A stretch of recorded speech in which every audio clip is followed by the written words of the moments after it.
Hello and welcome to the latest episode of Empire Sports Talk. I am your host, Roman Gennaro. Let's get right to it. Football season is here. The NFL preseason is finishing up, but the first week of college football is upon us. It officially kicked off last night with a few games. Louisville beat Charlotte, and Tennessee barely survived against Appalachian State, although Appalachian State has a history of classic upsets. If you remember the Michigan upset from years ago, I know I do.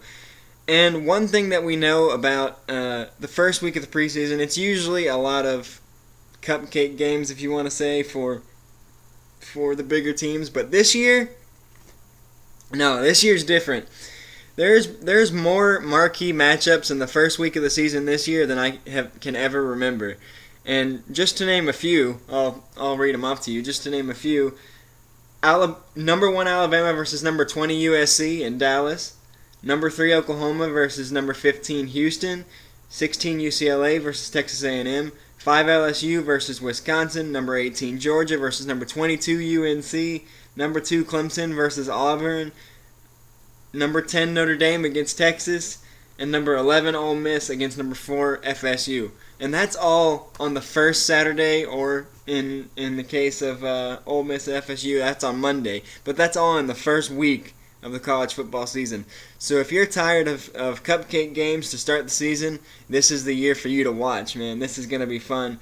The one that has me the most interested, it has to be that Georgia versus UNC game. Georgia every year has those expectations pretty high. They have a new coach this year, and Kirby Smart is their new head coach after Mark Richt moved on to Miami.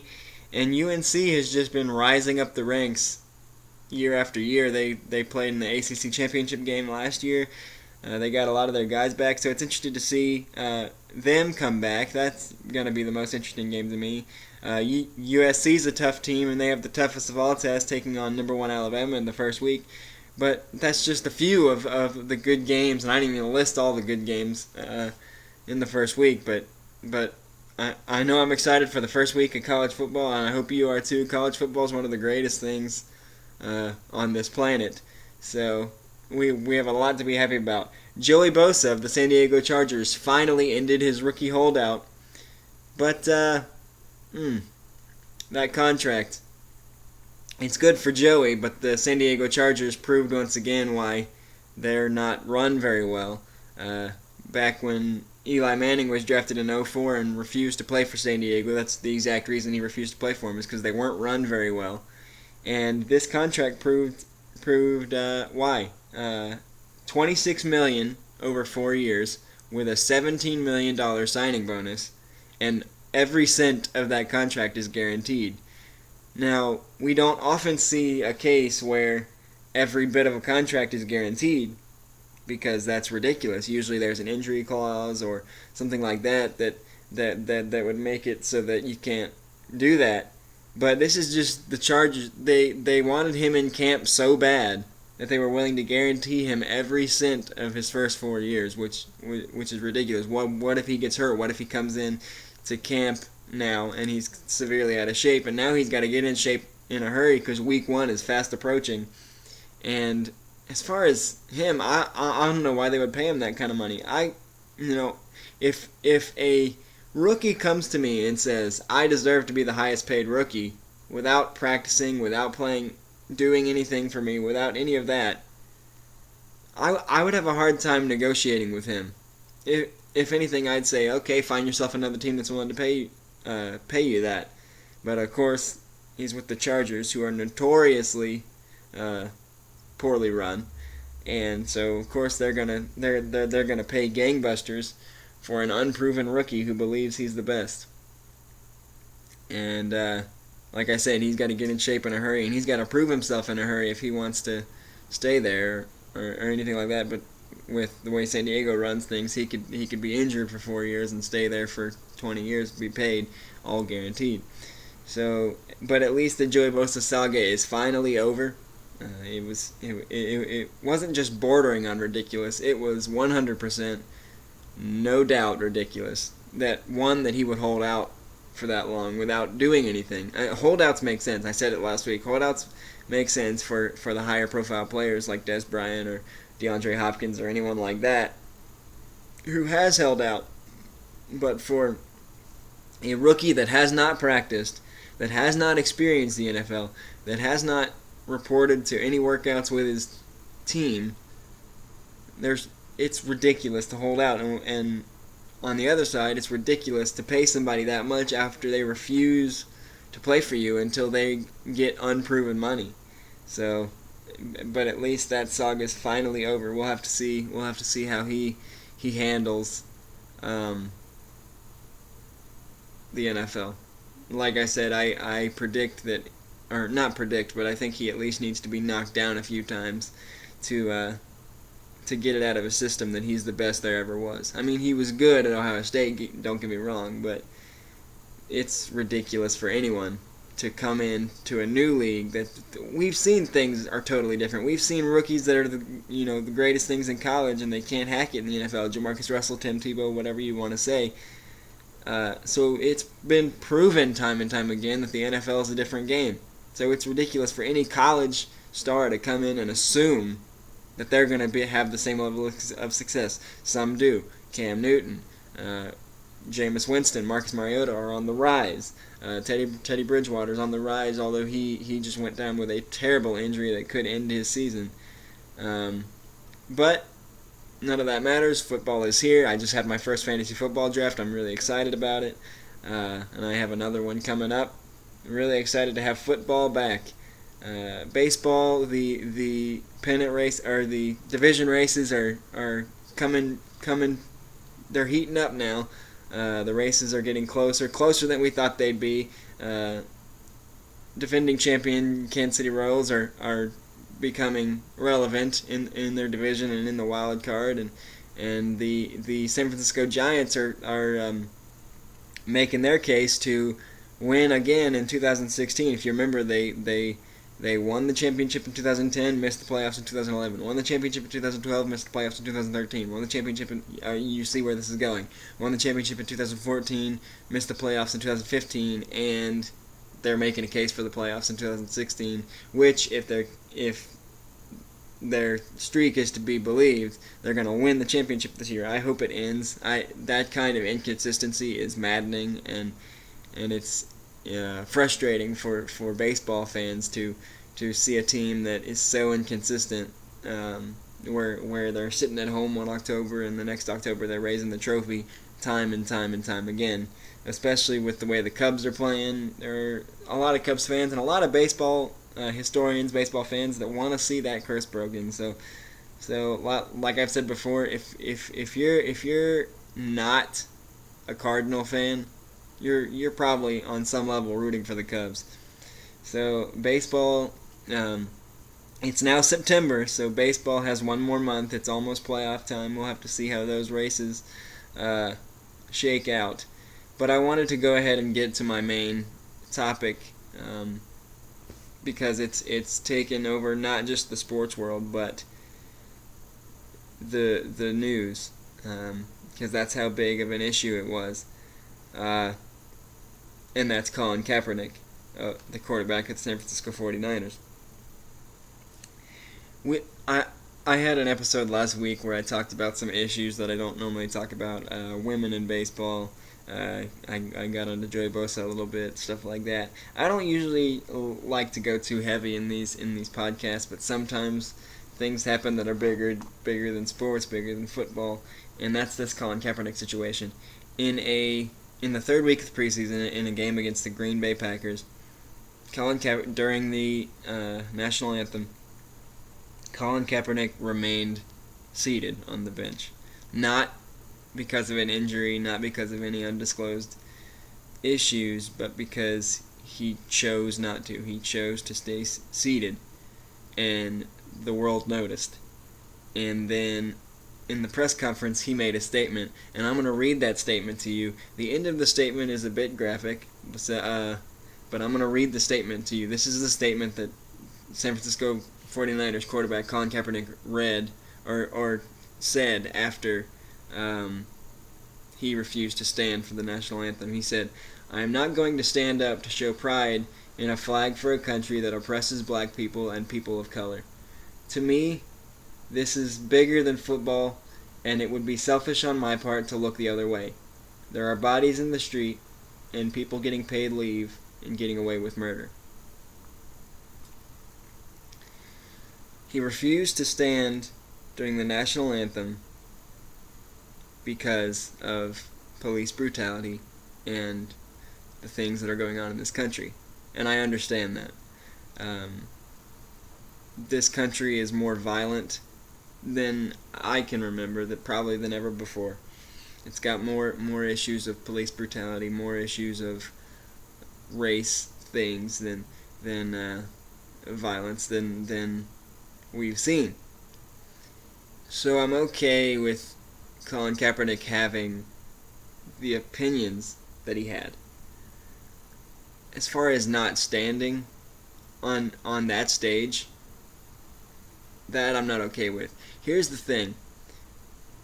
For those guys, the NFL is a workplace. It's an office, if you will, if you want to go that far. It's their job, so it's their workplace. How many times do employers say no politics or religion in the workplace?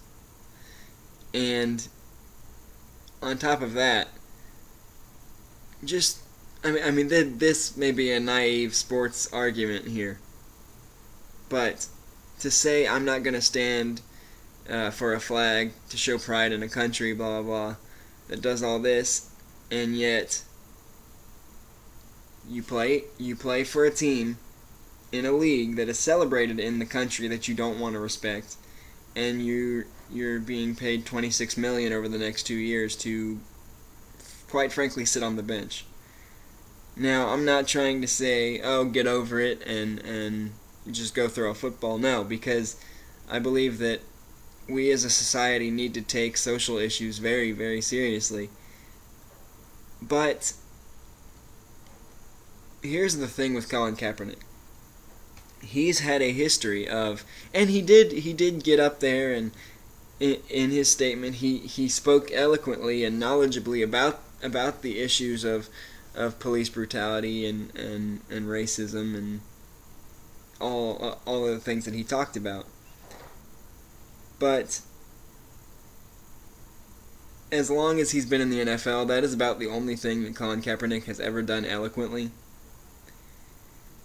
He, with the exception of the year that he took the job, the starting job from Alex Smith and got him to the Super Bowl, Colin Kaepernick hasn't shown much interest or effort in his NFL career. And that being said, they did make the Super Bowl the one year that he was the starter. They lost, but it looked for a while in that game. It looked at halftime like they were going to win it. But let's not give him all the credit. That is the same team that, with Alex Smith the year before, was a special teams turnover away from the Super Bowl themselves. So we cannot give Colin Kaepernick all the credit, and that's for sure the fact that the following year, with the same coach, and the years after with a different coach, they did not make the playoffs, and Colin Kaepernick looked terrible. Quite frankly, looked terrible. He's now the second string quarterback for now, behind Blaine Gabbert, who could not cut it in Jacksonville. But this is not an issue of football. This is not an issue of money or whatever. But if somebody doesn't take their NFL career seriously, where they get paid millions and millions of dollars to play a game, all they have to do is show up on Sundays, throw the ball, stay out of trouble, go to practice, and they get millions of dollars. If somebody can't be taken seriously doing that, if somebody's can't take that seriously, or somebody can't focus on that or do their job correctly there, then how are we supposed to take them seriously on issues of social importance? Not to mention that at the press conference, and this is what irked me the most, at the press conference where he made that statement that I just read, he was wearing a shirt that basically praised Fidel Castro over America. And he was wearing a hat that I think was referencing Malcolm X, but I'm not sure, so I'm not going to go there. But the shirt, Fidel Castro. The shirt had Fidel Castro on it. The dictator of Cuba. Really. The country that forbids its citizens from leaving. The country that the citizens have to escape against the law to find freedom, religiously and otherwise, here in America. How many Cuban players do we have in the MLB? When we played a game, a major league game in spring training in Cuba, how many analysts and players were upset to be there? A lot. Cubans will tell you, the Cuban players that are here, the Cuban citizens that are here will tell you it is better here. To go on national television when you are from Nevada, or wherever it is that Colin Kaepernick is from, and wear a shirt praising Fidel Castro, the dictator of a country that is in such bad shape that its citizens are fleeing against the law to come here, what do you think people are going to say about that? This is clearly an issue of not thinking before you do anything. He didn't think that all eyes were going to be on him when he sat. He didn't think ahead of what they were going to think of him. He didn't think ahead about it possibly for his future, because he's not guaranteed a spot in San Francisco. And while his team supports his choice to sit, and I do too, because this is America, it's a land of freedom, and he has a right to sit or stand. I personally would stand because it's disrespectful not to. To show that you don't care enough, to not care about your career, to not care about your teammates, to not care about any of that, and instead make a somewhat valid stance, a stance for a valid argument in a very immature way, wearing that shirt at a press conference.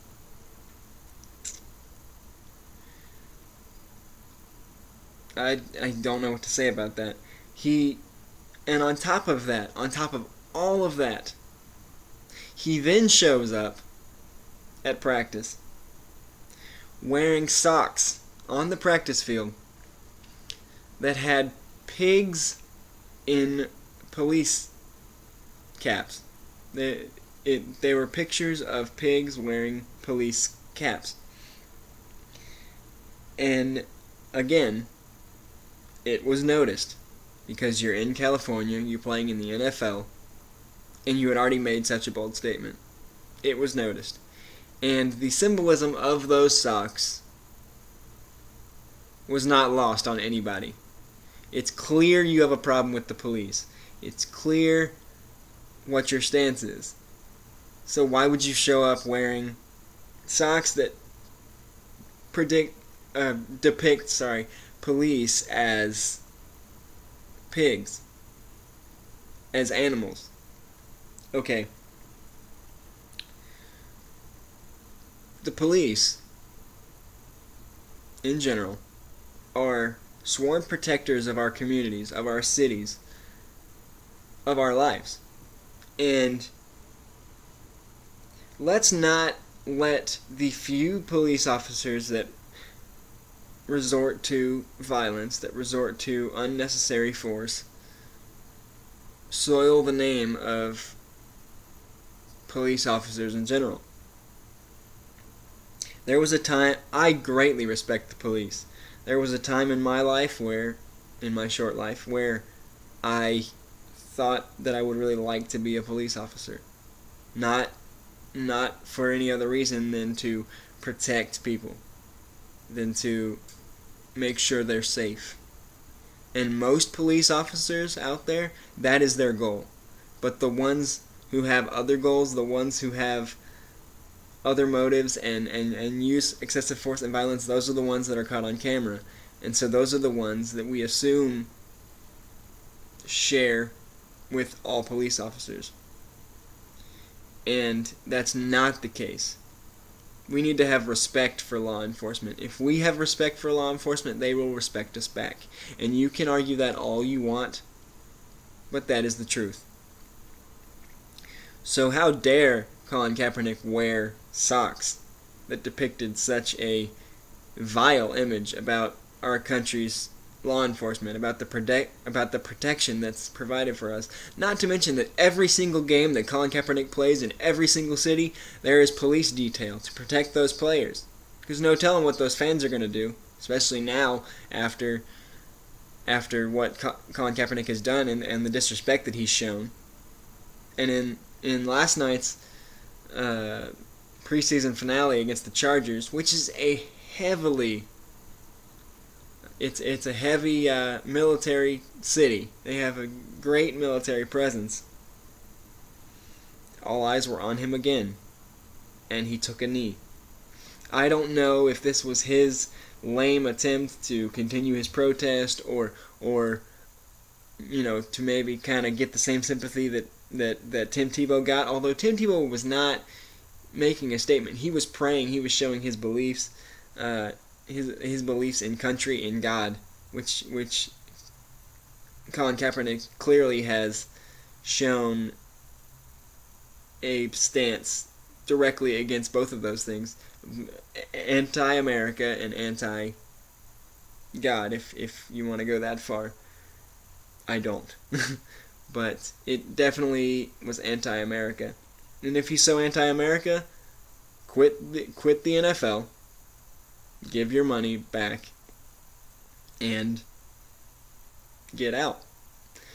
He's trying at this point to maintain his stance while helping his image too now, because he's said that the first $1 million of his salary this year is going to go to charities. Just charities. What charities?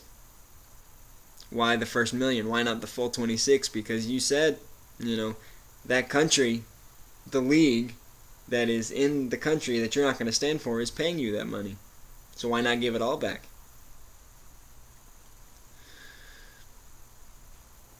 It's a tough issue. I'll agree with that. And I agree that this country is not in great shape. But to not have pride in the country that you were born in, to not have pride in the country that pays your salary and the country that allows you to live here with the freedoms that you have, that's unacceptable, that's disrespectful, and Colin Kaepernick has damaged his career in ways that he cannot repair. His teammates see that it's his choice. His coaches see that it's his choice, but I can guarantee you they don't agree with him. Not all of them. And we have seen a few players across the league follow suit and sit during the anthem. But what about the African Americans and the Americans that remain standing during the anthem? It's the vast majority. So if Colin Kaepernick wants to be a spokesman for social change, that's cool. Okay, awesome. I think more athletes should take stands that can affect social issues, but to do so in such a disrespectful manner, in a way that,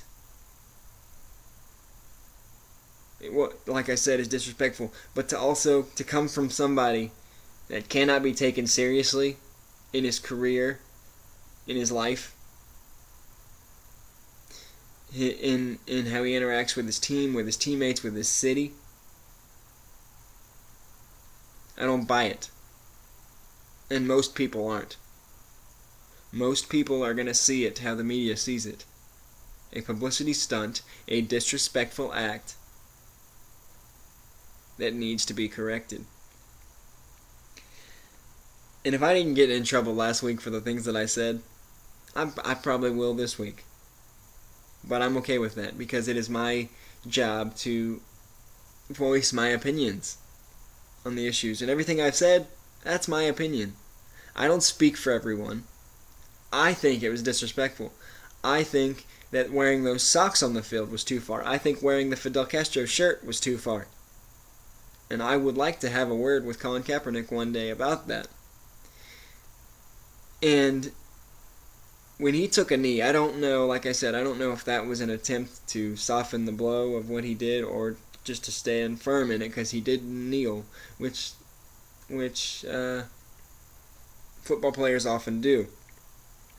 But he did so after having a 30-minute conversation with a former football player who was also a Green Beret.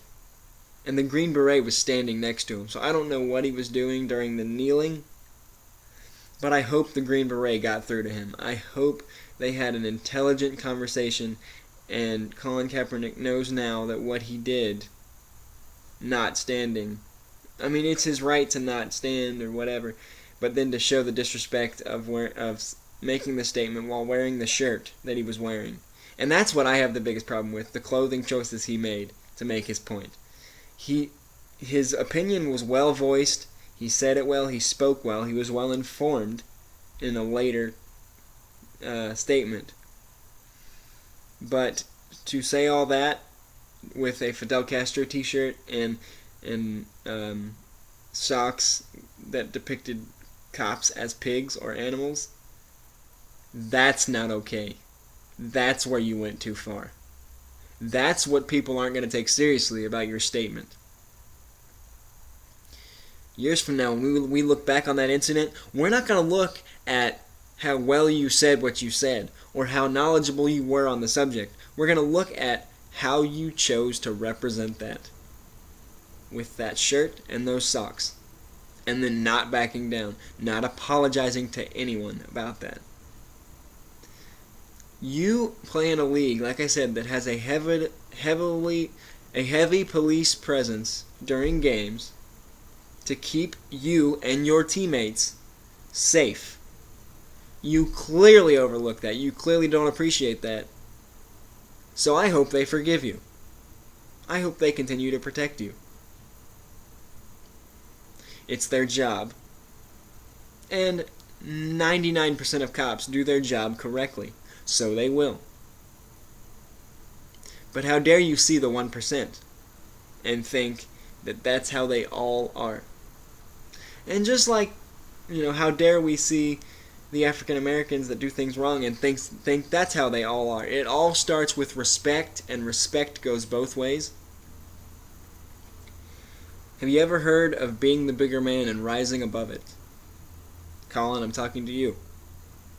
Those few police officers, I'm talking to you. Rise above it. Be the bigger man. This country will not be great again this country will not prosper at the best of its potential until we figure that out. Rising above it. Working together. Now, I wanted to spend the most of this time in the podcast talking about sports, because that's what I love to do, and that's my freedom. That's what I'm free to do because I live in America. And I love America. I'm wearing a shirt right now, I don't know if you can see it. Not for any particular reason. I'll show you. It's an American flag with baseball. Not for a statement for this podcast or anything, but that's two things I love, America and baseball. And this was made by a clothing brand, Baseballism, the official clothing brand, off-the-field clothing brand of baseball. And I love that clothing brand, and I love this shirt, and I love America. And it's my freedom to sit here and talk about sports and give my opinions. And it's my freedom to go outside and go get something to eat if I want to go to a football game, to go to a baseball game, to go to a library. Anywhere I want to go, I can, because I have that freedom. To stand up there and wear a Fidel Castro shirt and to praise Cuba, where they don't have those freedoms, where they don't have those abilities, where they can't say whatever they want because it's a dictatorship, and they have to flee against the law. If they're caught, they're arrested or worse. How dare you say Cuba's got it better? I love talking about sports, and that's what I hope this show is. That's what I hope for this show to be, talking about sports, because that's what I love. But I hate when stuff like this gets in the way. I respect Colin Kaepernick's freedom to say and do what he wants. I respect his knowledge on the issues of police brutality and whatever else he stands for, whether it be Islamic views or racism or the right to put pineapple on a pizza. I don't know how he likes his pizza, but that is his freedom. And I respect that he has the freedom to do that. I respect that he has the right to choose. But I do not respect the way in which he chose to show it. And I never will. And in all that time, he's fighting for a spot on the team, which right now he might not get. He's clearly the second best quarterback on that roster. But the NFL, while supporting him because he's one of their players, I can guarantee at the same time is distancing themselves from him. So he's got his work cut out for him to even play in the league that for a country that he's not going to stand for. But anyway, football season is here on the field, and that's what we enjoy. College football hits full swing tomorrow, on Saturday. I will be enjoying it. I hope everybody enjoys it. And because that's what it's about. That's what sports are about. Fun. A game. Games. Baseball, basketball, football. They're games. They're entertainment. They're supposed to be fun. They're supposed to be stress relieving. And that's what they're meant for. College football is here. The NFL is here. Baseball is still on. Let's enjoy that. And I hope you have a great weekend watching football for the first time this season. I know I will. I hope you enjoy watching baseball as the races wind down and as the NFL starts up too. If you have fantasy drafts out there, enjoy. Draft a good team and go win your league. For Empire Sports Talk, this is Roman Gennaro signing off. See you next week.